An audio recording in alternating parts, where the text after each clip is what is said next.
everyone, welcome back to the Earthon Survival Guide, the podcast for all disciplines, paths, players, and game masters, with your questers, Josh and Dan. I am Dan. I am Josh. And on today's podcast, we will be discussing all things confidential and clandestine, and a little bit of quizzical, because we have a couple of emails, but then we will talk about the secret society that is known as the Whisperers. We won't whisper throughout the podcast, but we'll talk about the Whisperers themselves, because we don't need people like cranking their volume up all day long to try and hear us and then shout at them and blow their eardrums out. That's not fun. So we're not going to do that. But first, as I said, we have a couple of emails to get to. First up on the list is one from K. Scott, who's got a quick one for us. If you have any questions for us after we read these, feel free to email us at edsgpodcast@gmail.com. And off we go. Greetings! I have a cartographicological question for you. How does one actually get to Thrall or Bartertown?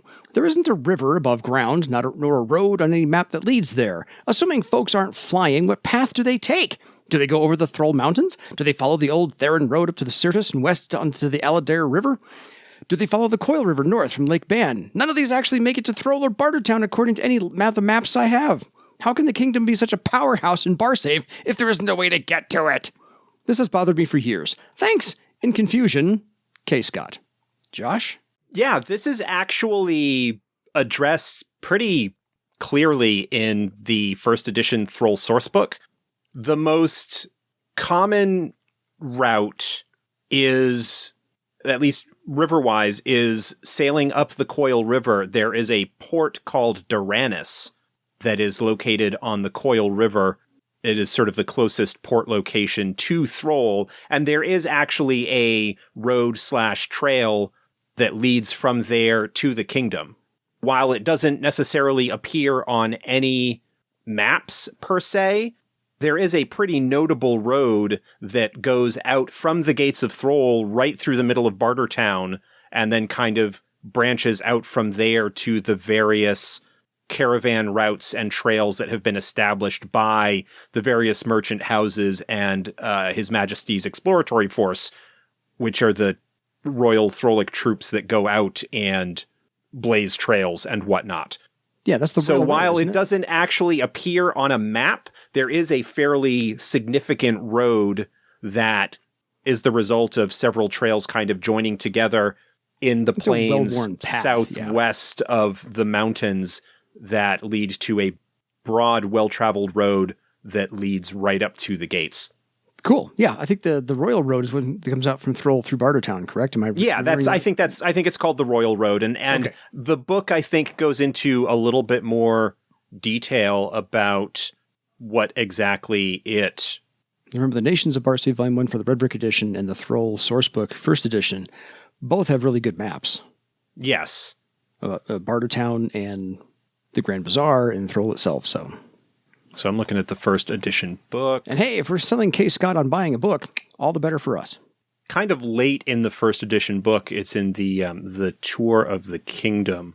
So the Royal Road to Thrall is a man-made embankment of crushed stone that gradually slopes up from Bartertown to the Mountain Kingdom's entrance, and then later on gets into Bartertown. There's actually an entire chapter on Bartertown.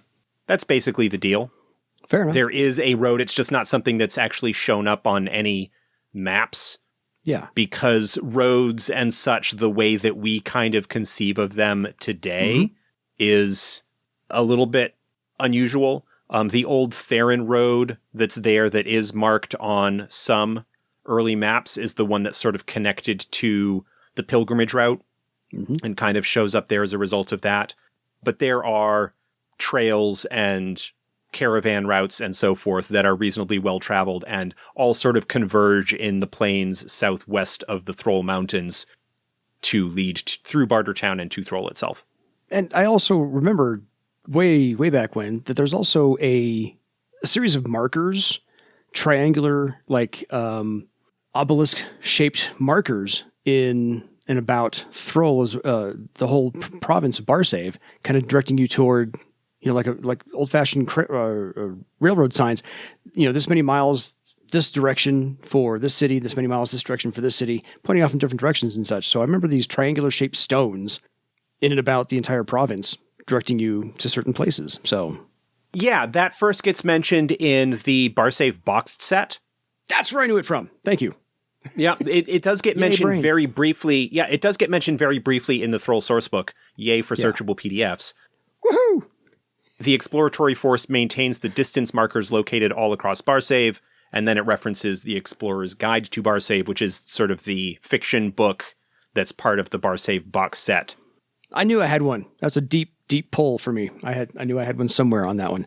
Thank you, K. Scott. Hopefully that'll help out other people as well who are listening, just in case. Our next and last email for the day is from Andy, because of course. And hi, both. So I haven't played Earthdawn for ages. Earthdawn First Edition, in fact, but I have a fantastic game master who's about to go live with Earthdawn 4th Edition. Just a quick shout out at Paul, one of the best game masters I've ever had the pleasure to play for. So when he said he was going to run Earthdawn 4, my addictive personality traits kicked in, and I started researching Earthdawn 4 and landed on your podcast. I never listen to podcasts, but guys, I am addicted. Thank you. Do much. He said do, I'm going to say so. Thank you so much. The group I'm going to be in is 3 new players and myself, plus the game master. So I've kind of been typecast again, and it looks like I'll be playing a wizard, my personally preferred magician type, as we have probably an obsidian warrior, dwarf weaponsmith, and the third player tends to go melee, so I'm going elf because the elf background in Earthdawn is so unique. My thinking on wizard is that it gives us a social character who can do some stuff in combat. I'm thinking style-wise the older Dr. Jones. Now, I've jumped around a load of your podcasts, including the history ones, wizard ones, astral one, elf, nax, and scholar. Here are the questions. 1. The game master is going to start in a care. Are there many cares that still haven't opened up?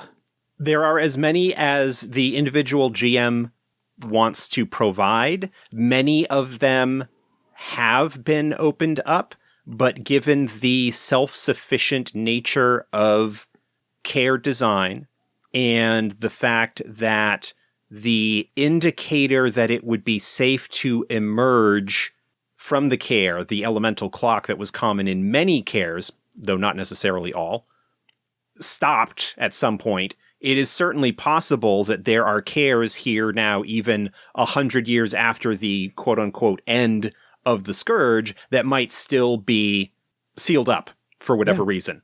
The 3rd edition adventure, Ardanyan's Revenge, is based around the idea of a care that is still sealed and actually is written with sort of 2 different approaches. One where you can play as characters within the care and lead ultimately to its emergence, or if you've got characters who are already like out on the surface and whatnot, kind of discovering from outside what's going on with that situation. It's possible if you want to maybe suggest that to your GM, they're looking for ideas or inspiration, you can get that book in PDF and have that as a kind of inspiration source, perhaps. So, yeah, even if you've already got a plan, that has some really even good if you're ideas. not necessarily going to be using that care or that storyline per se, it does have a description of, hey, here's what things are like in this care. Yep.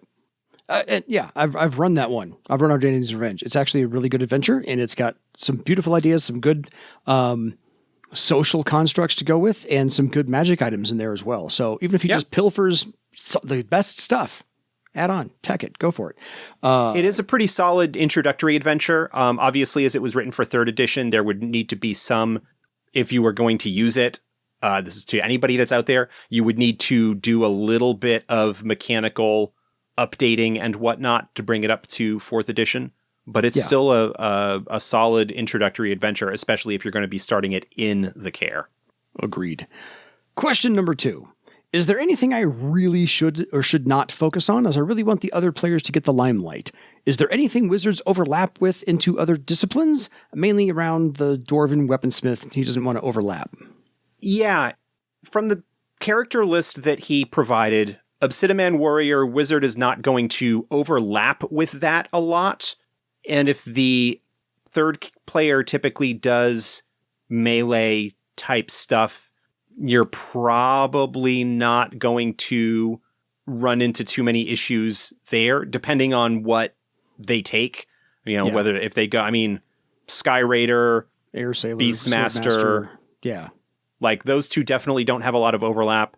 Swordmaster has a little bit, but it's a very, just in terms of if you're looking at social type things, but it's a very different approach than you would typically find as a wizard. Swordmaster gets access to actually more social talents, I think, than the wizard does. The wizard gets like conversation and etiquette, whereas the Swordmaster, if they take them, has like first impression and things like that. Yeah, a plethora. Air Sailor, again, for combat types, you probably don't have anything to worry about. There is a little bit of overlap with some of the stuff that Weaponsmith does in terms of wizard optional talents. Like wizard gets access to item history. You probably won't need to take that as one of your options if you've got a Weaponsmith in the party, because Weaponsmith gets access to item history, and that would be a great way to give that character the spotlight.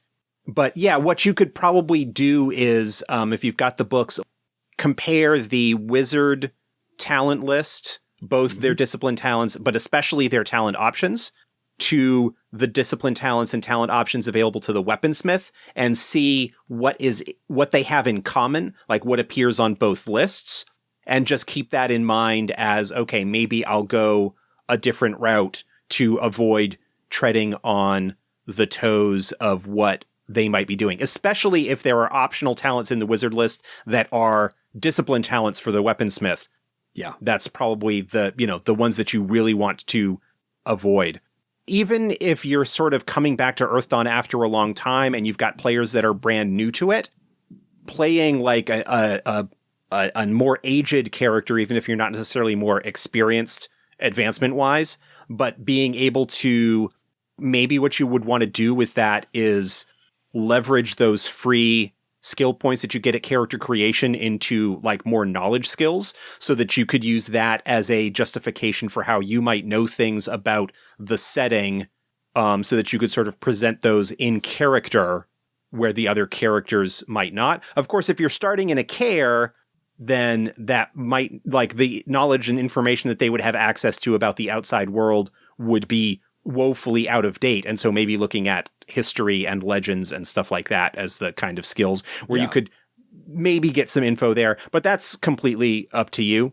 What you'll probably want to end up doing in terms of your design for the wizard, and magicians do this in general, is to look at spells that enhance your friends' capabilities with buffs that increase their damage or whatever, rather than looking at straight direct damage type stuff in terms of what you can do, because it will feel even more awesome when you can, say, cast, I don't even know if this is in 4th edition specifically yet, but say like Iron Hand or Combat Fury or something like that on the warrior to boost their numbers and make them even better at what they do. But also stuff that will boost their defenses and whatnot, especially against magical stuff. Astral interference is something that you may, like, I don't think you maybe get that until 2nd circle, but, you know, something to look at in terms of making it more difficult for enemy magic types to affect your typically with lower mystic defense combat allies. Although the Weaponsmith will probably have a pretty decent mystic defense because they tend to have a high perception. Totally. But yeah, no, that's really cool. Like a group of 4, it sounds like you've got probably going to have a couple of solid frontline combatants. Mm-hmm. Then they'll have sort of you as a buffer / ranged / perception investigative knowledge type person. Yeah. And maybe lean a little bit towards letting the Weaponsmith take more of the social face talky role in things, if that's something that the player is in line with, because the Weaponsmith is a little bit more suited to that than the wizard is typically. No, I think it's a good loadout. You got, like I said, warrior, combat type, secondary, and you got Weaponsmith, who's somewhat back office personnel, downtime. If you've got a warrior and another melee combatant, the Weaponsmith probably will be a good, like, second line fighter type. They're not going to be able to necessarily directly deal out the damage the way that a warrior or swordmaster would, but they have the forge weapon stuff to provide their allies with enhancements, and have some, we talked about the Weaponsmith high circle stuff actually just a few episodes ago, and a lot of their stuff ends up being very solid, kind of situation, kind of tanky, to use that kind of term. And hey, Andy, direct your new players, since they're all brand new, to the episodes where we're talking about the first 8 circles of those disciplines. Yeah. That will help them. Josh's advice will definitely lead them down the right path where they want to do it. And then, 2 or 3 circles in, not go, I wish I would have taken that one instead. They'll know what to do right off the bat. So that's why we're doing all those episodes in 2 parts. Suggest that they don't have to listen to all of them. We're not begging for an audience. They just have to listen to those specific episodes to get the feel of what they want to do with that character. We recommend those episodes for them. As I always recommend with new characters, with new players to Earth Dawn, once you get a few sessions in and you have a sense of what you want to do, I always recommend that a GM allow a certain amount of flexibility in terms of tweaking or rebuilding things if you find that something you initially took was not working quite like you had hoped. Yeah, can I retcon this talent? Yes. Absolutely. So, let us keep us updated. Let us know how it goes. If you or your friends have any other questions, please feel free to contact. Welcome back. Oh yes, welcome back. And do tell us the tales. We'd love to hear the legends. Want to hear those. Want to read those to everybody else who's listening. Question number 3. Any hints on when we will see the new big book of spells? I think Morgan just put this out in his update. Yeah, Morgan just did an update on the blog this past weekend. This is over at facetgames.com. And as soon as it can be done, its production process is delayed a little bit because we're desperately trying to get the final design bits locked down for Vasgothia so we can get that book, the preview of that, out to backers, and then relatively soon, knock on wood, launching the Grand Bazaar Kickstarter. Yeah. So, I mean, it's being worked on. Some progress is being made. It's not going as quickly as we would like, but when we have more specific details, we will share them. Andy, it's not my place to say because I'm not actually working on the book, but here's my bet. I think it'll be done in the first half of the 2020s. Just saying. And since we're already halfway through that, just have the other half to wait for. So that's my bet. Question number 4. Who do I bribe to get the legend point cost on new spells removed? Yes, heard your podcast. Reasons. Many thanks on a great podcast. Andy. Keep them coming, Andy. You would have to bribe your GM to see if they want to house rule that to not be a thing. Yeah. Hey, if you want to bribe me, whatever, but that's not going to change what's in the books and not going to change what your GM might do at the table. I can appreciate, as someone who plays a magician, I can appreciate the frustration that sort of arises from needing to spend legend points to learn new spells. But I think because of the flexibility that they offer and how each of them is sort of a, special tool that allows them to approach things in a different way, that they need to have some kind of investment in them. And grand scheme of things in terms of the overall advancement of a character, it does mean, especially at lower circles, that you might be slightly behind the other characters when it comes to advancement, but not for long. In terms of the actual percentage, it's not that much. Like the amount that it costs to learn new spells when you start getting up into those journeyman circles, it's cheaper to learn spells than it is sometimes to advance your talent ranks. Like you can learn several spells for what it costs to raise one of your talents a rank. So in the grand scheme of things, it's kind of like the karma cost back in first edition. In the grand scheme of things, it's troublesome early on, but I don't think it's a huge problem in the end. Fair. I agree with that. Okay, so that takes care of our emails. Thank you, Kyle, K. Scott, and Andy for both of those emails. We'd love to hear anybody else's emails coming in. On to our secret society. Haha, whisper, hand-wringing. This is the Whisperers in the Secret Societies of Barsave. The essay wasn't a lot to mine from. It was more examples of how you might be able to run into them or how the legends might spread. So this might be a quick one as well. It's a nice little entry to have. It's a very widespread cult that serves the mad passion Vestrial. the trickster Yes. passion. And if you need any information on that, that's Earth Dawn Survival Guide, episode number 70. These are pretty much, in my words, not anybody else's, these are the rumor artists, the gossip mongers, and the exploiters of the 7 deadly sins, because they're there to sow distrust, misinformation, and deceit, and whatever they can do. Yeah, specifically, they are dedicated to Vestrial's aspect of lies and deception, and the negative things that can come about as a result of that. Because they are all passion worshippers, they do not have any significant formal organization, at least nothing that's presented within the essay. Unlike the Crownbreakers, who we talked about several episodes back, the one that was dedicated to Ragok, that is a specific cult led by the specific person dedicated to a particular goal. Yes. The Whisperers are a lot more nebulous, and all of them sort of dedicated to that idea of deception and lies that is part of Vestrial's purview. Yeah. So this is more like somebody who just dedicates themselves to Vestrial, takes it upon themselves to spread as much deceit as possible and move on to the next. And so I can't say it's to create chaos, but it ends up creating chaos. And sows discord and mistrust and so forth and so on. Most of this is uncoordinated misinformation to sow that deceit and to lead to that chaos. And the cult members themselves, the people who are dedicated to Vestrial in this regard, refer to Vestrial as the deceiver, even though he's known as the trickster. So take that for what you will. And when they dedicate themselves to this, they all end up with a lidded eye tattoo on their arms somewhere. Not that they try to keep it hidden. Some of them do. Some really don't.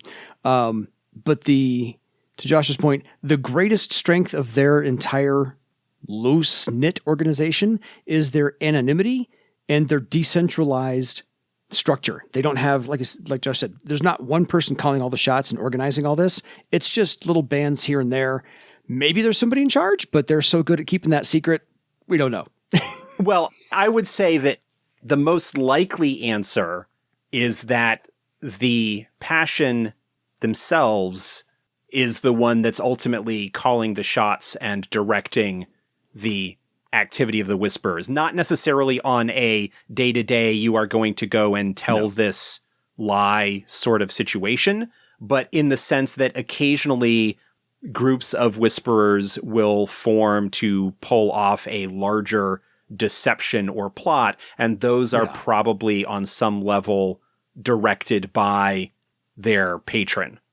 That's a fair cop. Like I said, I think you're right. The Mad Passion is behind all of it and would occasionally whisper in somebody's ear, lead them to the next. That you could essentially look at the activity of individual Whisperers as they go about their business as those acts of devotion in service of the passion, and then occasionally the passion will provide individuals or groups of individuals with a particular task or goal that serves some greater purpose that the passion wants to put forward. So the essay itself had, like I said, a few pretty good examples of how legend would spread or how maybe to use them in an in-game setting way. These are still letters to the Theron general.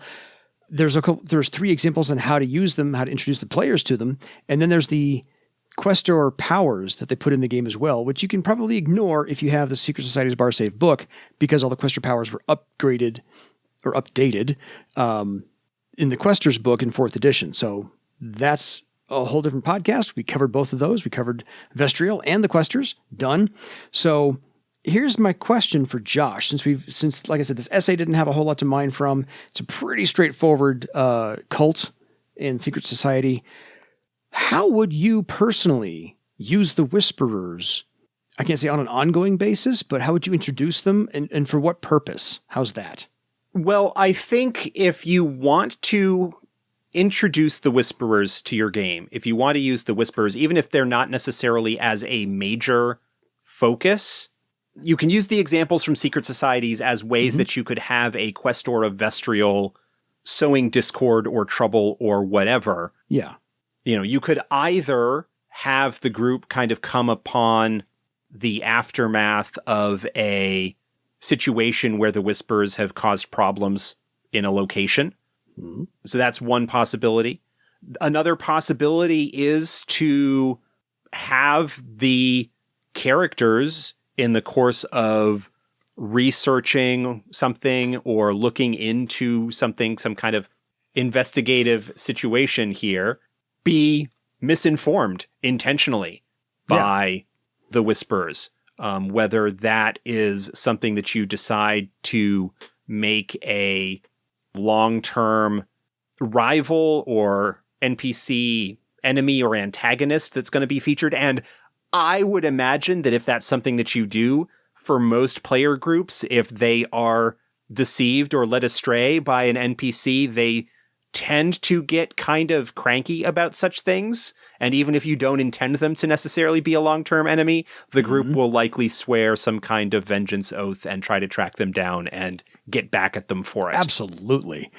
Because that's how I would use them. Is I would say we kind of take for granted that everything presented in any adventure, homemade or pre-gen, is that we accept that that's all truth.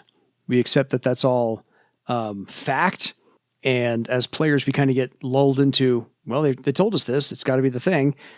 We're not going to question it. And so I would, every once in a while, slip in some of the Whisperers just to make sure they, double check your information before you go off half-cocked somewhere and investigate X, Y, or Z.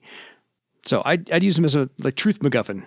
Yeah, that's one possibility. You could also use them as sort of a thematic kind of thing if you want to play with themes related to truth or deception or anything along those lines. If you have some kind of long-term plan in mind, introducing them early as this mysterious group that shows up and kind of spreads falsehoods and rumors and so forth that cause problems for people. And then gradually, maybe as the campaign goes on, you find out hints at a more significant plot that they might be up to that could lead things astray. As an example, although this obviously didn't involve the Whisperers, but to talk about a kind of case where, like, how severe this sort of thing could potentially be, if we go back and look at Prelude to War and the assassination of King Varulus and how the Denerastus planted information to point the finger for his death to the Therans, and thereby leading to actual conflict or war between Thrall and Thera. Yeah. Having a group of Whisperers, having a small cell of them be involved in spinning some kind of major deception that could disrupt or cause harm to a significant group of people, starting some kind of conflict between groups or within a powerful group or organization, would be a notable campaign goal to try and thwart that if you got wind of it ahead of time, as opposed to perhaps some of the smaller scale stuff. One of the examples in the essay is this person shows up in town and starts establishing themselves as a trustworthy broker of information by providing some small hints and so forth that actually do mostly pay off. But then once they have gained everybody's trust, starts providing information that is blatantly leading people to serious harm or death. Yeah. And that's kind of a more personal level, but having a group of 3 or 4 Whisperers that are spreading conflicting information and maybe bringing different factions in conflict with each other, whether they are separate power organizations or within that. There's a lot that could potentially be done there for an organization whose ultimate goal is just merely to spread false information, which makes Vestrial happy when it leads to suffering. Fair. I had to look up because I knew there was a spell that the illusionist had that could see through falsehoods. And in 4th edition, I looked it up. It's the 3rd circle illusionist spell. And then I woke up. And I think if you use enough of the whisperers in your campaign and you have an illusionist, they're going to have that spell at the ready and be using it kind of ad nauseum to check on every single situation to make sure that, yes, this is truthful. You can proceed now. And if it's not, there you are. And if you need to know where that spell is, it's page 302 of the player's guide. So just one of those, wanted to point that out. Like I said, there's not a whole lot to mine from the essays other than examples, and they are fine, perfectly serviceable examples. This is a pretty straightforward cult. There's not a whole lot of other nuance or history to them. It's just Vestrial has whispered in their ears, go sow deceit just to keep my legend alive, and feed me power, because this is your, as you pointed out, their acts of devotion for all the followers, and then go get your tattoo. Yep. This chapter in the Secret Societies book comes with 3 basic adventure idea. Yeah. That would all serve reasonably well as a way to introduce the Whisperers as a concept in your game. Again, revolving around that kind of personal interaction where the characters show up at a place that they are not familiar with and get given information by someone that leads them astray or into trouble in some sense. Or my other favorite one is you're looking for directions and a whisperer actually tells you where to go to find that spot, and it's in a bad part of town. You get jumped, you get attacked, you get maybe mugged, whatever the case may be. Yeah, and then you have to go find that guy, and as you said, get some retribution a little bit, and maybe if you can, whatever. But yeah, this is one of those things of we've become too trusting as players, as player characters, that everything we're presented with is fact or truthful. And I would just use this to keep my players on edge a little bit. Sure. The one that I actually kind of like is the 3rd one of those. Mm-hmm. This is one a little bit more suited to more experienced characters who have done some stuff, returning to a place that they have been before after having been away for a while. They find everybody's opinion of them has been turned sour. People that were previously welcoming are a little bit more reticent.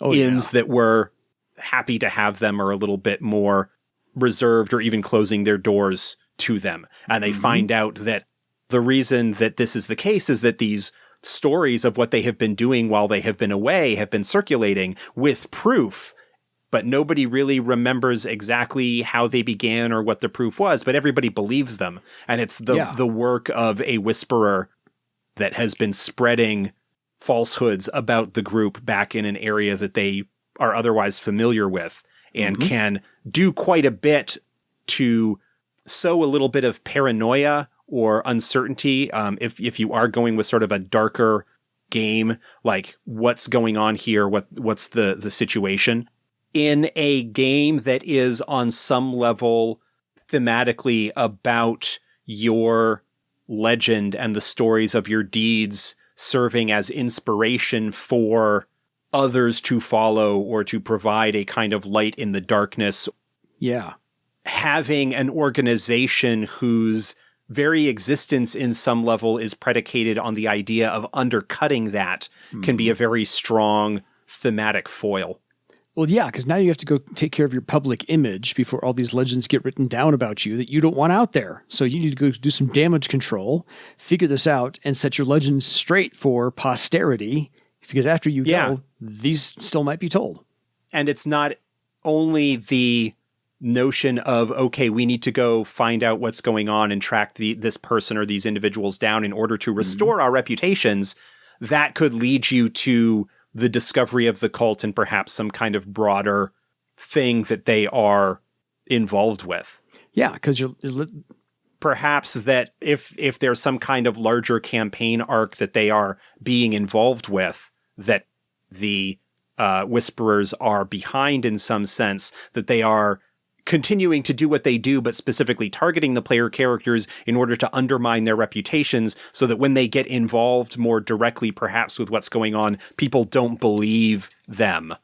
Almost getting like maybe kind of a Cassandra situation where they're telling the truth, but because their reputations have been shot, nobody is willing to believe them or take action based on what they've got. Yeah, I'm reminded of the quote. It's attributed to Mark Twain, but I don't think it's actually his or not. A lie can travel halfway around the world while the truth is still getting its pants on. Yeah, I think it's attributed to Twain. I mean, most things, a lot of things are attributed to Mark Twain. Yeah. Whether that one is legitimately his or not. But yeah, that's a good quote. Yeah. I was trying to look up because I was trying to find an easy who actually said it, and it's a long paragraph thing, so I'm not going to bother with that one right now. However, that's the kind of damage control you need to do, is these lies and falsehoods will spread faster than the truth. So as part of that larger campaign, to Josh's point, you need to go track that one down, rectify it, and then burn all the copies before they get enshrined in the Library of Thrall. So we've given you where the Whisperers came from, what they do exactly, the third circle illusion spell, and maybe how to see through all of this if you happen to have an illusionist nearby or in your party. Other than that, folks, if you have any questions for us about how to use the Whisperers, and if you want any further information, I would say go look up some nice art on lidded eye tattoos, just so you can have it at the ready for a visual aid for your players. That's just me. I like visual aids. But other than that... Yeah, go back to the episode that Dan mentioned where we talked about Vestrial and the quest stores of Vestrial and what's available to them in terms of 4th edition and what their powers are and how you could leverage those in terms of the deception and social manipulation that's involved with that sort of thing if you're going to be bringing them into your game. And then figure out the renown and legendary status if they start these lies spreading. So there's that. This is an organization that, unlike some of the others that we covered, where their presence in a game really kind of focuses on a particular story arc or type of thing that's going on, the Whisperers are a lot more general purpose, and any time that you've got this kind of clandestine, rumor-mongering, deceiving kind of thing can be dropped in really easily. Totally. So until next time, folks, if you have any questions for us, as I said, please feel free to email us at edsgpodcast@gmail.com. Until then, it is time for you to go misinform your legend. Good night, everybody.